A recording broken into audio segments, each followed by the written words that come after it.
পরের দিন কলেজে গিয়ে নিশাদকে কি ভেবেছেন কি নিজেকে আপনি? আমার মান সম্মানের কি কোনো মূল্য নেই আপনার কাছে? এবার কি আমার পরিবারেরও মান সম্মান নষ্ট করতে চান আপনি? তুই তুই আমাকে চড় মারলি, তাই না? আমার বাবাও আজ পর্যন্ত আমাকে চড় মারার সাহস পায়নি, আর তুই এর এর উচিত জবাব আমি তোকে দেব। আগে ভাবতাম শুধু আপনার মাথার তার ছেঁড়া, এখন দেখছি বাবা মেয়ে দুজনেরই মাথার তার ছেঁড়া। সময় থাকতে ভালো ডাক্তার দেখান, না হলে পুরো মেন্টাল হয়ে যাবেন। নিশাদ কান্নারত অবস্থায় আমার সামনে থেকে চলে গেল। তোকে নিয়ে আর পারি না। কেন মেয়েটার সাথে বারবার এমন করছিস? তুই নিশাদকে দেখে একটু বুঝিস না? তোকে অনেক ভালোবাসে। বেশি কথা বলবি না তো, আর আমাকে দিয়ে এসব ভালোবাসাবাসি হবে না। আচ্ছা, তোর যেটা ভালো মনে হয় তুই সেটাই কর। আমি কি করব কিছু ভেবে পাচ্ছি না। ক্লাস শেষ করে বাড়িতে এসে রুমের ভিতরে ঢুকেই আমি অবাক হয়ে গেলাম। এসব কি অবস্থা রুমের? ঘরের জিনিসপত্র সবকিছু ভাঙচুর, এলোমেলো হয়ে পড়ে আছে। বাবা মাকে ডেকে কোথাও পেলাম না। সারা বাড়ি তন্ন তন্ন করে খুঁজলাম, কিন্তু কোথাও কাউকে পেলাম না। টেনশনে আমার মাথা একদম কাজ করছে না। নিশ্চয়ই কিছু একটা হয়েছে। টেবিলের উপরে একটা কাগজ দেখতে পেলাম। কাগজে লেখা আছে, তোর মা বাবাকে কিডন্যাপ করে নিয়ে এসেছি। যদি তোর মা বাবাকে তোর কাছে ফিরে পেতে চাস, তাহলে 2 ঘন্টার মধ্যে নিচের ঠিকানায় চলে আয়। আমি আর দেরি না করে কাগজে লেখা ঠিকানায় চলে গেলাম। সেখানে গিয়ে যা দেখলাম সেটা দেখার জন্য আমি একদম প্রস্তুত ছিলাম না। আমার বাবা মা, নিশাতের বন্ধুরা ও নিশাতের বাবাও সেখানে উপস্থিত, এবং সবাই মিষ্টিমুখ করছে। বাবা মা, তোমরা ঠিক আছো তো? ঠিক থাকবো না কেন? মেয়েটা এত সুন্দর নম্রভদ্র, তুই আগে কেন আমাদেরকে বলিসনি? বাবা, তোমার মাথা ঠিক আছে তো? কি বলছো এসব? এই মেয়ের মাঝে তুমি ভদ্রতা কোথায় পেলে? আমি সেটাই তো বুঝতে পারছি না। কে ভদ্র আর অভদ্র সেটা তুই আমাকে বোঝাতে আসবি না। এরা নিশ্চয়ই তোমাকে বাজে কিছু খাইয়েছে। বেশি কথা বলিস না। বাবা, তুমি ওই মেয়েটার মাঝে কি এমন দেখলে যে তোমার ছেলের বউ মনে হচ্ছে? অনেক কিছু দেখেছি। ওর অনেক গুণ আছে যা তোর মধ্যে নেই। তোর মতো গাধা এই পৃথিবীতে আর একটা আছে বলে আমার মনে হয় না। বাবার কথা শুনে নিশাত মিছিমিছি হাসছে, আর এদিকে ওর হাসি দেখে আমার রাগে গা জ্বলছে। বাবা মা, তোমরা তাড়াতাড়ি বাড়ি চলো, নইলে তোমাদের মাথা এরা একেবারে খারাপ করে দেবে। বাড়িতে যাব মানে? বাড়িতে যদি যেতে হয় তাহলে বৌমাকে সাথে নিয়ে যাব। মা, তুমি চুপ করে আছো কেন? বাবাকে প্লিজ তুমি বোঝাও। মেয়েটা কিন্তু আমার খুব পছন্দের হয়েছে। এমন লক্ষ্মী মেয়ে পাওয়া ভাগ্যেরই ব্যাপার। মা, তুমিও? এখন দেখছি এরা তোমাদের মাথা একদম নষ্ট করে দিয়েছে। তোমরা এখানে থাকো, আমি গেলাম। আমি যখনই পেছন ঘুরে হাঁটা শুরু করলাম, সাথে সাথে 4-5 জন ছেলে এসে আমাকে ধরে একটা রুমের ভেতর আটকে রাখলো। এখন আমি কি করব? রুম থেকে বের হওয়ারও কোনো সিস্টেম নেই। চুপচাপ আমি রুমের ভেতরে বসে আছি। এমন সময় নিশাত ভিতরে এসে আমার জামার কলার ধরে বলল, তোকে বলেছিলাম না সময় হলে তোকে দেখে নেব। আজ তোকে আমি বিয়ে করব, আর এই বিয়েতে আমার হবু শ্বশুর শাশুড়িও রাজি। তাই বেশি কথা না বলে তুইও রাজি হয়ে যা। এই বিয়ে আমি কখনো করব না, আর মরে গেলেও করব না। আপনার মতো ফালতু মেয়েকে এই সুমন কখনোই বিয়ে করবে না। আর কিছুক্ষণ অপেক্ষা কর, শুধু কাজী সাহেবের আসার অপেক্ষা মাত্র। কিছুক্ষণ পরে একটা ছেলে এসে আমাকে একটা পাঞ্জাবি আর পাজামা দিয়ে বলল, জামাইবাবু, এগুলো আপনার বিয়ের পোশাক। তাড়াতাড়ি এগুলো পরে রেডি হয়ে যান, কিছুক্ষণের মধ্যে কাজী সাহেব চলে আসবেন। তোর পোশাকের মাথায় ঠাটা পড়ুক শালা, বের হ আমার রুম থেকে। আমি চুপচাপ রুমের ভেতরে বসে আছি। কি করব মাথায় কিছু আসছে না। 4 দেয়ালের মাঝে আমি এখন বন্দি। এমন সময় বাবা রুমের ভিতরে এসে, কি হলো সুমন, তুমি এখনো রেডি না হয়ে বসে আছো? তাড়াতাড়ি পোশাক পরে নাও, কাজী সাহেব চলে এসেছেন। বাবা, তোমাদের কোথাও ভুল হচ্ছে, এখনো সময় আছে। ভালো করে সবকিছু ভেবেচিন্তে করে দেখো। এত কিছু ভাবার সময় নেই, মেয়ে তো পছন্দ হয়ে গেছে। কিছুক্ষণ পরে সবাই জোর জবরদস্তি করে আমার মুখ দিয়ে 3 বার কবুল বলিয়ে নিল। মনে মনে ভেবে বসলাম, বাড়িতে গিয়ে বাসঘরে না ঢুকে সোজা বাড়ি থেকে পালিয়ে যাব। তবু এই মেয়ের সাথে আমি সংসার করব না। আমার একমাত্র আদরের মেয়ে আজ আপনাদের হাতে তুলে দিলাম। দেখে শুনে রাখবেন, আমার মেয়েকে কখনো যেন কষ্ট দেন না। আপনি একদম চিন্তা করবেন না বেমশাই, আপনার মেয়েকে নিজের মেয়ের মতো করেই রাখবো। আমি কিছু না বলে চুপচাপ বোবার মতো কথাগুলো শুনে যাচ্ছি। বিয়ে তো হয়ে গেল, তাহলে আজকের আমরা আসি। এত তাড়াতাড়ি চলে যাবেন?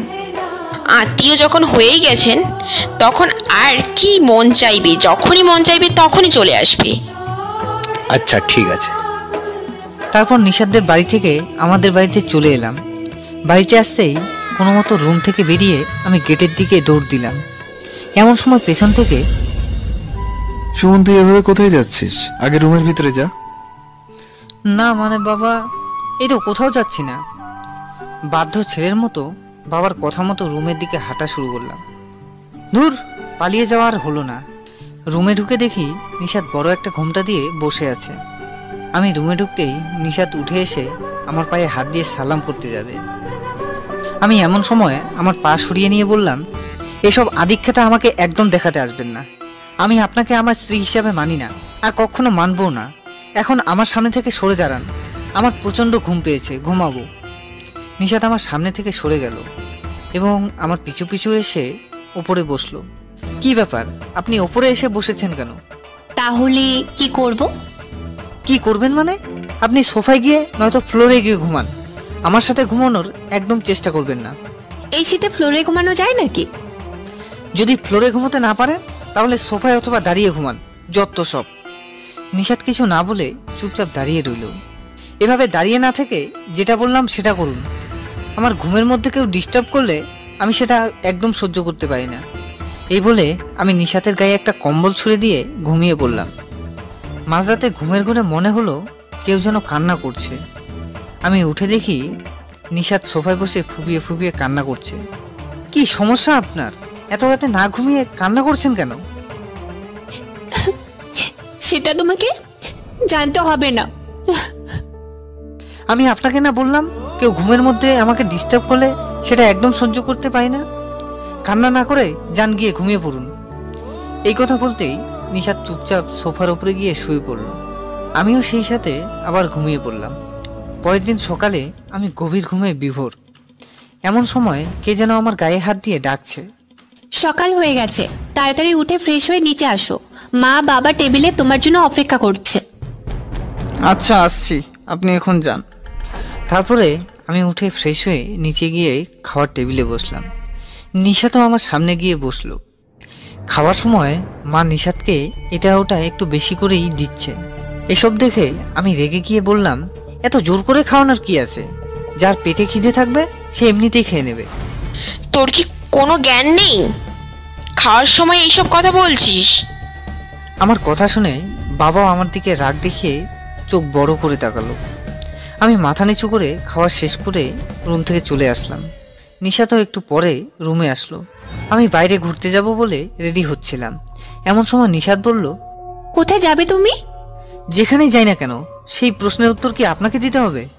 হ্যাঁ, অবশ্যই দিতে হবে, কারণ আমি তোমার স্ত্রী। আমি আপনাকে আমার স্ত্রী হিসাবে মানি না, আর আপনি কখনো আমার স্ত্রীর অধিকার দেখাতে আসবেন না, ওকে? তোমার সাথে নম্র ভদ্রভাবে কথা বলছি বলে কি তোমার ভাব বেড়ে যাচ্ছে নাকি? সরি, এখানে ভাব দেখানোর কিছু নেই। যেটা সত্যি সেটাই বলছি। এখন সামনে থেকে সরে দাঁড়ান, আমি বের হব। তোমার সাথে আমিও যাব। কোথায় যাবেন আপনি? কোথায় আবার? তুমি যেখানে যাবে আমিও সেখানে যাব। পাগল হয়েছেন নাকি? আপনাকে আমার সাথে নেওয়া যাবে না। এই বলে আমি বেরিয়ে পড়লাম। পেছন ঘুরে তাকিয়ে দেখি নিশাত মন খারাপ করে আমার দিকে তাকিয়ে আছে। সারাদিন এদিক ওদিক ঘোরাঘুরি করে রাত 10টায় আমি বাড়িতে আসলাম। কি ব্যাপার সুমন, সারাদিন কোথায় ছিলি? আর এখন কয়টা বাজে? ঘড়ির দিকে কি একবারও তাকিয়েছিস? না মানে বাবা, কোথাও যাইনি। বাড়িতে ভালো লাগছিল না, তাই একটু বাইরে ঘুরতে গিয়েছিলাম। এমন ভুল যেন আর দ্বিতীয়বার না হয়। আচ্ছা বাবা। এই বলে আমি সোজা রুমে চলে গেলাম। রুমের ভিতরে ঢুকে দেখি নিশাত খাবার নিয়ে বসে আছে। এত রাত পর্যন্ত কোথায় ছিলে তুমি? কতবার তোমাকে ফোন করেছি, একবার ফোনটা রিসিভ করার প্রয়োজন মনে করোনি তুমি, তাই না? ফোন সাইলেন্ট ছিল, তাই খেয়াল করিনি। এই বলে ওয়াশরুমে গিয়ে ফ্রেশ হয়ে এসে খাবার খেতে বসলাম। নিশাত আমার খাওয়া দেখে অবাক হয়ে আমার দিকে তাকিয়ে আছে। এভাবে তাকিয়ে না থেকে একটু অন্যদিকে তাকান। খাওয়ার সময় কেউ আমার দিকে চেয়ে থাকলে আমি পেট ভরে খেতে পারি না। এই কথা বলতেই নিশাত মুখ ঘুরিয়ে অন্যদিকে তাকিয়ে থাকলো। আমি খাওয়া শেষ করে এসে অন্যদিকে মুখ ঘুরিয়ে শুয়ে পড়লাম। আমি শুয়ে আছি, নিশাত আমার পাশে এসে বসে বলল, তুমি তোমার মতো খেয়ে শুয়ে পড়লে, কিন্তু আমি খেয়েছি কিনা একটা বারও জিজ্ঞেস করলে না। প্রয়োজন মনে করিনি তাই, কারণ যার পেটে খিদে লাগবে সে নিজেই খেয়ে নেবে, এখানে জিজ্ঞেস করার কিছু নেই। নিশাত আর কিছু না বলে মন খারাপ করে শুয়ে পড়ল। এই আপনি আমার পাশে শুয়েছেন কেন? তো কোথায় শুভ? কোথায় শোবেন মানে? আপনার জন্য ফ্লোর আর না হয় সোফা আছে। আপনি ভুল করেও কখনো আমার স্ত্রীর অধিকার দেখাতে আসবেন না। যান যান, নিচে গিয়ে ঘুমান। তোমাকে আমি কিছু বলছি না বলে তুমি বেশি বেড়ে যাচ্ছ মনে হচ্ছে। আমি তোমার স্ত্রী, আমি তোমার পাশে শুভ, তোমার যা ইচ্ছে করে নাও। এটা অসম্ভব। অসম্ভবকে সম্ভব করাই আমার কাজ। তোমাকে যেমন আমি জোর করে বিয়ে করেছি, আজ আমি জোর করে তোমার পাশে শুভ। মা, আপনার ছেলে আমাকে ফ্লোরে ঘুমাতে বলছে আর খারাপ খারাপ ব্যবহার করছে আমার সাথে। এই আপনি কি করছেন? চুপ করুন। মাকে ডাকছেন কেন? আচ্ছা, আপনি আমার পাশে শুবেন, দয়া করে মাকে ডাকবেন না। সত্যি বলছেন তো? হ্যাঁ, সত্যি বলছি। প্লিজ মাকে ডাকবেন না, না হলে আমার 12টা বাজিয়ে দেবে। তবে একটা শর্ত আছে। কি শর্ত? মাঝখানে বালিশ থাকবে, আমার থেকে দূরত্ব বজায় রাখবেন। ওকে? ওকে। তারপর ঘুমিয়ে পড়লাম। সকালবেলা ঘুমের মধ্যে কেমন যেন একটা নরম স্পর্শ অনুভব করলাম। মনে হচ্ছে কেউ আমাকে জড়িয়ে ধরে আছে। চোখ খুলে দেখতেই আমি ঘুম থেকে লাফ দিয়ে উঠলাম। কি হলো, এভাবে লাফ মেরে উঠলেন কেন? কি সমস্যা? আহা, আপনি আমাকে এইভাবে জড়িয়ে ধরে আছেন কেন? আপনাকে না আমি বললাম দূরত্ব বজায় রাখবেন? ছি ছি ছি, লজ্জা লজ্জা। লজ্জা পাওয়ার কি আছে? আমি তো তোমার স্ত্রী। আপনাকে আমি আগেও বলেছি আর এখনো বলছি, আপনাকে আমি স্ত্রী হিসেবে মানি না।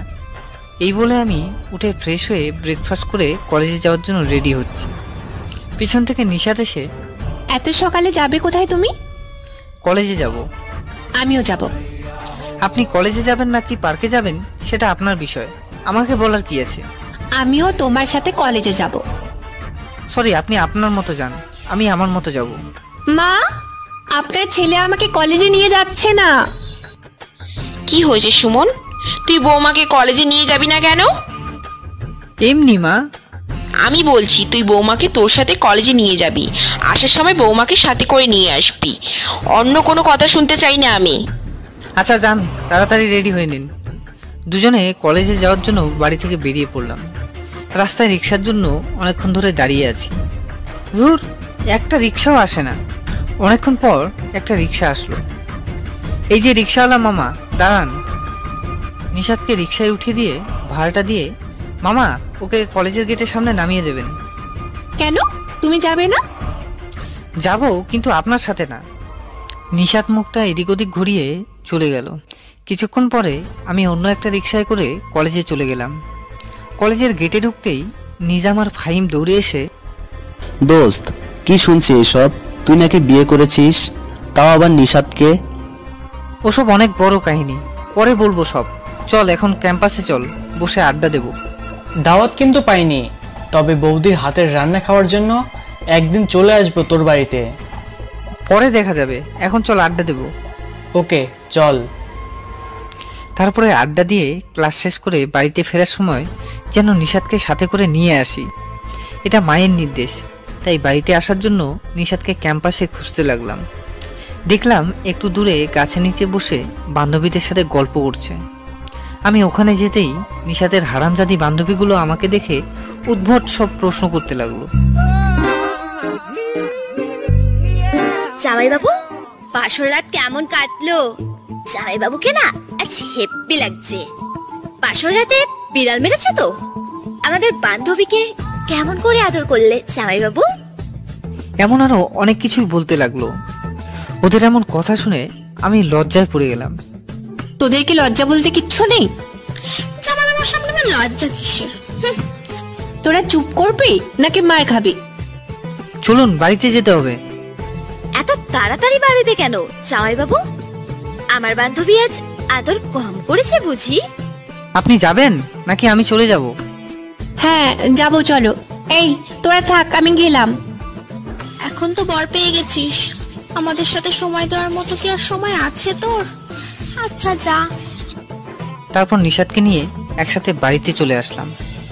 আসার সময় তেমন রিক্সা না পাওয়ার কারণে দুজনে একটা রিক্সায় করে আসলাম। তোরা এসে গেছিস, ভালোই হলো। যা, তোরা স্নান করে ফ্রেশ হয়ে আয়, আমি তোদের জন্য খাবার রেডি করছি। আচ্ছা ঠিক আছে। আমি আগে গেলাম বাথরুমে স্নান করতে। স্নান শেষে গা মোছার জন্য দেখি তোয়ালে নেই। তোয়ালেটা আনতেই ভুলে গেছি। এখন কি করি? হালকা দরজা ফাঁকা করে দেখি নিশাত বিছানায় বসে মোবাইল টিপছে। গা ভেজা অবস্থায় রুমের ভেতরে গেলে ভিজে যাবে, আর যাবই বা কেমন করে? নিশাত রুমে বসে আছে। কিছুক্ষণ পরে,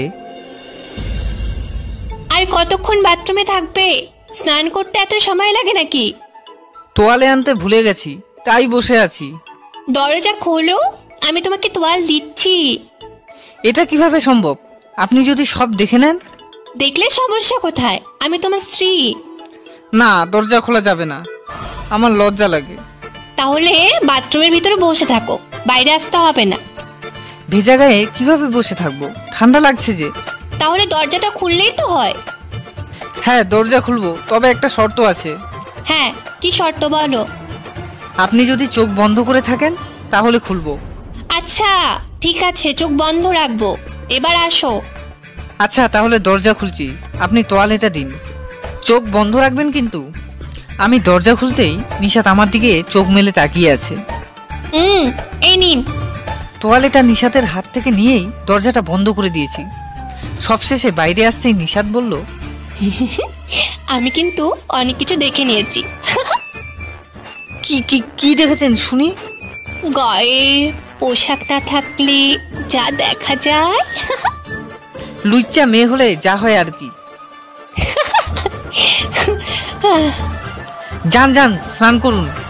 খাবার টেবিলে নিশাত আমার সামনে বসলো। নিশাতের দিকে তাকাতেই নিশাত হেসে উঠল। নিশাতের হাসি দেখে আমি বেশ লজ্জায় পড়ে গেলাম। কি হলো বৌমা, হাসছো কেন? কি হয়েছে? আচ্ছা মা, আর হাসবো না। এভাবে কয়েক মাস চললো। দিনের পর দিন নিশাত যেন আমাকে অনেক বেশি ভালোবাসতে শুরু করলো, আর আমিও নিশাতের সাথে আগের মতোই ব্যবহার করি। নিশাতকে কখনো আমি স্ত্রীর অধিকার দেইনি। হঠাৎ একদিন, কি রে সুমন, এইভাবে বসে না থেকে বৌমাকে নিয়ে তো একটু ঘুরে আসতে পারিস। এসব ঘোরাঘুরি আমার ভালো লাগে না, আর গেলেও আমি একা যাব, কাউকে সাথে করে নিয়ে যাব না। আমার কথা শুনে নিশাতের মনটা খারাপ হয়ে গেল। এই কথা বলে আমি বসা থেকে উঠে বাইরে চলে গেলাম। বন্ধুদের সাথে আড্ডা দিয়ে সন্ধ্যার দিকে বাড়িতে ফিরলাম। সে দুপুর বেলা বাড়ি থেকে বের হয়েছো, আর এখন বাড়ি ফিরছো। সারাদিন কি করলে? আমি কি করি আর না করি সেটা আপনার না জানলেও হবে। তুমি আমার চোখের সামনে না থাকলে আমার কিছু ভালো লাগে না, তুমি জানো না? আমাকে না দেখলে যদি আপনার ভালো না লাগে, তাহলে এক কাজ করুন, আমার একটা ছবি বড় করে বেঁধে গলায় ঝুলিয়ে রাখুন। তাহলে আমাকে দেখার জন্য আর আপনাকে আমার পিছু পিছু ঘুরতে হবে না, এবং দীর্ঘ সময় অপেক্ষা করতেও হবে না।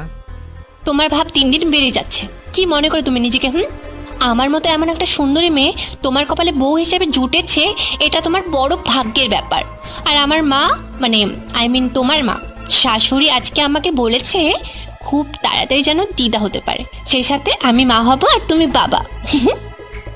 নিশাতের কথা শুনে আমি একদম বেকুব হয়ে গেলাম। কি হলো, চুপ করে আছো কেন? কিছু না, এমনি। মা হওয়ার চিন্তা মাথা থেকে নামিয়ে ফেলুন। এই বলতেই নিশাত আমার জামার কলার ধরে, তোমার অনেক অবহেলা আমি সহ্য করেছি, আর তুমি খুব ভালো করেই জানো আমি মুখ দিয়ে যেটা বলি সেটাই করি। আর আমার শাশুড়ি মা দিদা হওয়ার স্বপ্নটা খুব তাড়াতাড়ি পূরণ হবে। আপনার কি মাথা খারাপ হয়ে গেছে নাকি? মাথার তার ছিঁড়ে গেছে? শার্টের কলার ছাড়ুন। আমার মাথা একদম ঠিক আছে।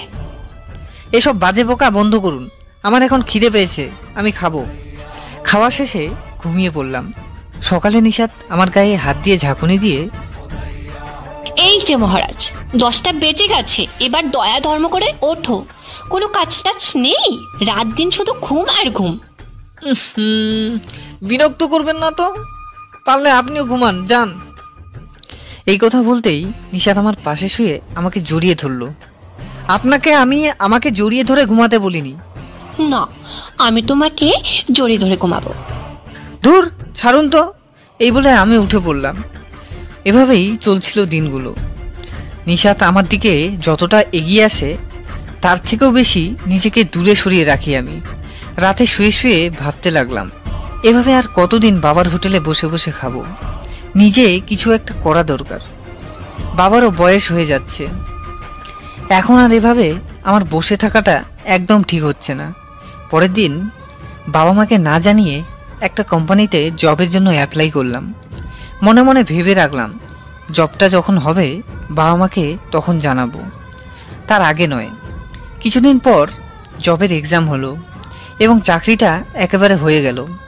বাবা মাকে জানালাম, এখন থেকে আমি আর বসে থাকবো না, কাল থেকে একটা চাকরিতে জয়েন করব। তোকে এখন চাকরি করার কি দরকার? আগে লেখাপড়া শেষ কর, তারপরে না হয় করিস। আর বর্তমান যুগে চাকরি পাওয়াটা সহজ না।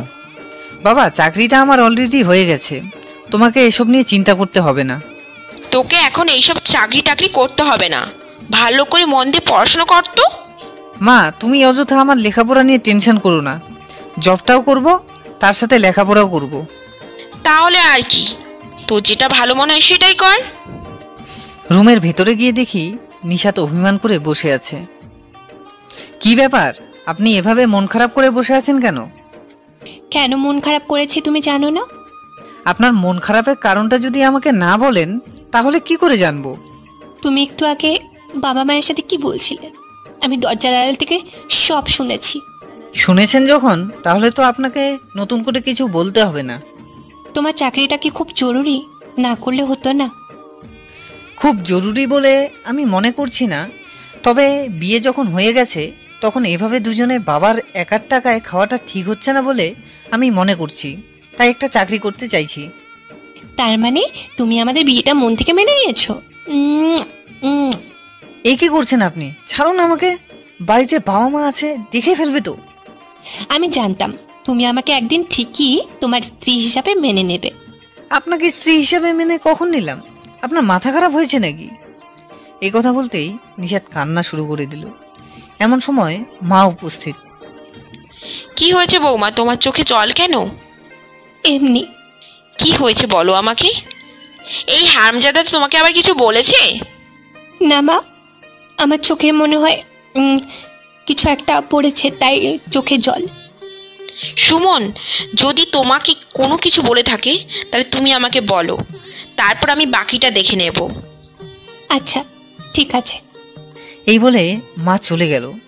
পরের দিন সকালবেলা, এই যে মিস্টার, আর কতক্ষণ ঘুমাবে শুনি? তাড়াতাড়ি ওঠো, তোমার তো আজ অফিসের প্রথম দিন, দেরি না করে উঠে পড়ো। তাই তো, অফিসে যেতে হবে তো। এই বলে উঠে ফ্রেশ হয়ে ব্রেকফাস্ট করে বাবা মাকে বলে বাড়ি থেকে বের হব। এমন সময় নিশাত সামনে এসে দাঁড়ালো। কি হলো, এভাবে আমার পথ আটকালেন কেন? অফিসে যাচ্ছ ভালো কথা, চোখ যেন সংযত থাকে। কেন, চোখ সংযত রাখার কি আছে? আমার চোখে তো কোনো সমস্যা নেই। তোমার মতো ছেলেদের নজর ভালো না, তাই রাস্তায় যখন চলবে কোনো মেয়ের দিকে তাকাবে না, আর অফিসের মেয়ে কলিগদের সাথে দূরে থাকবে 10 হাত। আচ্ছা, মনে থাকে জানো? মনে থাকবে। এখন পথ ছাড়ুন দেখি, দেরি হয়ে যাচ্ছে। আচ্ছা যান এবার। আমি গেট থেকে বেরিয়ে রিক্সার জন্য দাঁড়িয়ে আছি। পেছনে তাকিয়ে দেখি নিশাত আমার দিকে চেয়ে আছে। আমি তাকাতেই নিশাত মুখ ঘুরিয়ে নিল, হয়তো লজ্জা পেয়েছে। কিছুক্ষণ পরে একটা রিক্সা এলো, তারপরে আমি রওনা দিলাম। অফিসে পৌঁছালাম। আজ যেহেতু আমি অফিসে প্রথম দিন এলাম, তাই টুকটাক করে সবার সাথে পরিচিত হয়ে নিলাম। সবার সাথে পরিচিত হয়ে বেশ ভালোই লাগলো। অফিস ছুটি বিকেল 4:30টায়। অফিস শেষ করে বাড়িতে আসলাম। বাবা, প্রথম দিন অফিস কেমন কাটলো? খুব ভালো মা। যা, তুই ফ্রেশ হয়ে আয়, আমি তোর জন্য খাবার রেডি করছি। আচ্ছা মা। রুমে ঢুকে দেখি নিশাত ব্যালকনিতে মনমরা হয়ে দাঁড়িয়ে আছে। আমি পেছন থেকে গিয়ে, এভাবে এখানে দাঁড়িয়ে আছেন কেন? আর আপনাকে দেখে তো মনে হচ্ছে আপনার মন খারাপ, কারণ কি? কিছু না। কিছু না বললে তো হবে না। কি কারণে মন খারাপ সেটা বলুন আমাকে। সারাদিনের মধ্যে কি একবারও আমার কথা মনে পড়েনি তোমার? মনে পড়লেই বাকি, আর না পড়লেই বাকি। কাজে ব্যস্ত ছিলাম। কতবার ফোন করেছি, একবার তো ফোনটা ধরতে পারতে। আসলে ব্যস্ত ছিলাম তাই। থাক, অনেক হয়েছে, আর মিথ্যে কথা বলতে হবে না। যাও ফ্রেশ হয়ে আসো। আমি কিছু না বলে ফ্রেশ হতে গেলাম। খাওয়া শেষে রাতে শুয়ে আছি। নিশাত অবশ্য ঘুমিয়ে পড়েছে, আর আমি নিশাতের মিষ্টি চেহারার দিকে অপলক দৃষ্টিতে তাকিয়ে আছি। আমি জানি নিশাত আমাকে মনে প্রাণে ভালোবাসে। কেমন করে জানি, আমিও ধীরে ধীরে নিশাতকে ভালোবেসে ফেলেছি। আর এভাবে প্রায়ই রাতে নিশাত যখন ঘুমিয়ে পড়ে, আমি নিশাতের সুন্দর মুখের দিকে চেয়ে থাকি। আমি নিশাতকে ভালোবাসি, কিন্তু এটা কখনো প্রকাশ করতে পারিনি, আর এত তাড়াতাড়ি প্রকাশ করতেও চাই না।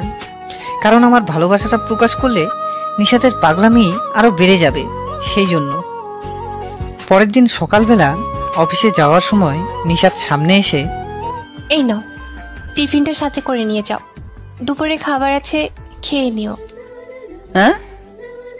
কি হলো, এভাবে তাকিয়ে আছো কেন? আরে টিফিনটা নাও। রান্না করলো কে? কেন, আমি রান্না করেছি। আপনি রান্না করতে পারেন? জানতাম না তো। আমি তো জানি আপনি শুধু খেতে পারেন। মায়ের কাছ থেকে শিখেছি, আর এবার থেকে আমি বাড়ি রান্না করব। বুঝলাম। এ খাবার আর লাগবে না, আমি বাইরে খেয়ে নেব। বাইরের খাবার ভালো না, ওইসব খাবার খেলে অসুস্থ হয়ে পড়বে। সমস্যা কোথায়? আমি মরে গেলে কেউ কষ্ট পাবে না। একদম চুপ, এমন কথা যেন আর দ্বিতীয়বার না শুনি। কেন? বললে কি হবে? তোর এত কথা না বলে খাবারটা ধরো তো। লাগবে না, আসছি। তুমি যদি খাবার না নিয়ে যাও, তাহলে কিন্তু আমি তোমার অফিসে দুপুরে খাবার নিয়ে আসবো।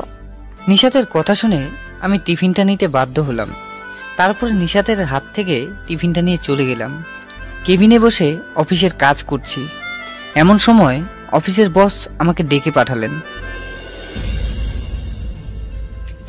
মে I come in sir? Yes, coming. Sir, আপনি কি আমায় ডেকে পাঠিয়েছেন? হ্যাঁ, তো আপনার কোনো রকম অসুবিধা হচ্ছে না তো? না স্যার, কোনো অসুবিধা হচ্ছে না। আর যদি কোনো কাজ বুঝতে না পারেন তাহলে জানাবেন, ওকে?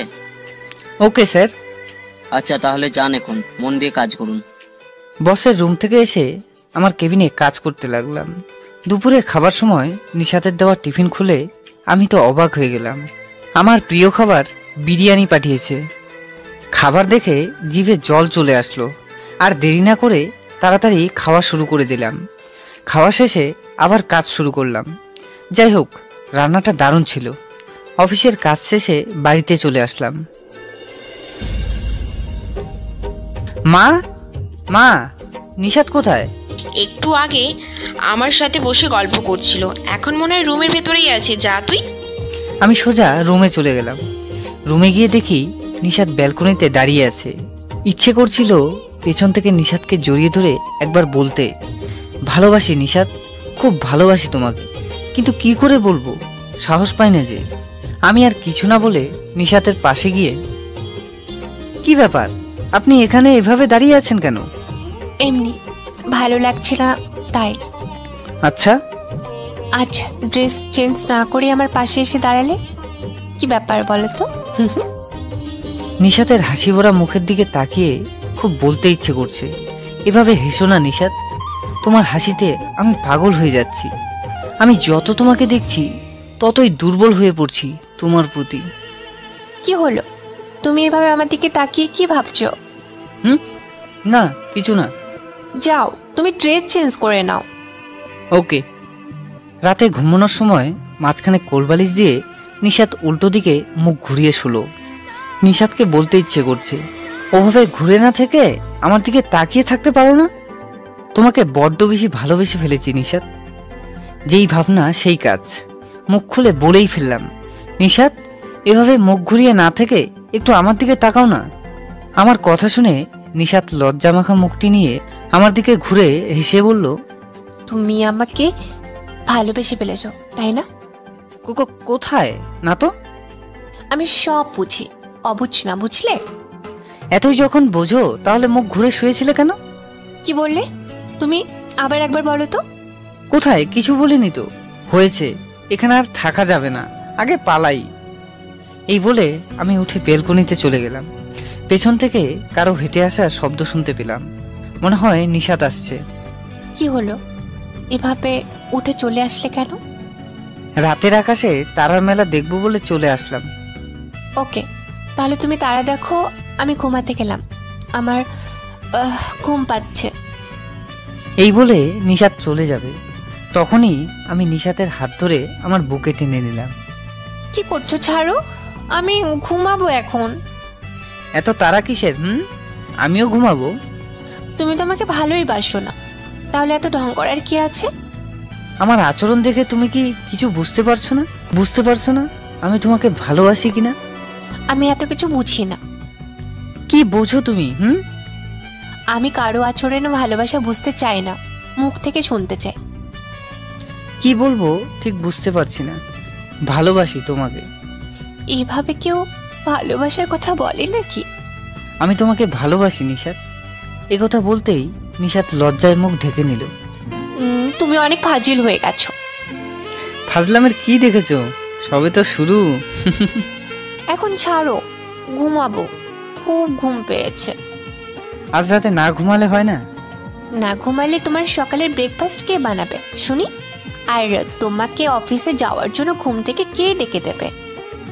আচ্ছা তুমি ঘুমাও, আমি একটু পরে ঘুমাবো। একটু পর না, এখনই একসাথে দুজন ঘুমাবো। ওকে চলো। পরের দিন সকালে ব্রেকফাস্ট করার সময় সুমন্তর প্রতিদিন অফিসে রিক্সায় করে যেতে খুব অসুবিধা হয়, তাই না? হ্যাঁ, একটু অসুবিধা হয়। রিক্সার জন্য রাস্তায় দাঁড়িয়ে থাকা, যাওয়া আসা একটু তো সমস্যা হয়। তবে কিছু পেতে হলে তো একটু কষ্ট করতেই হবে।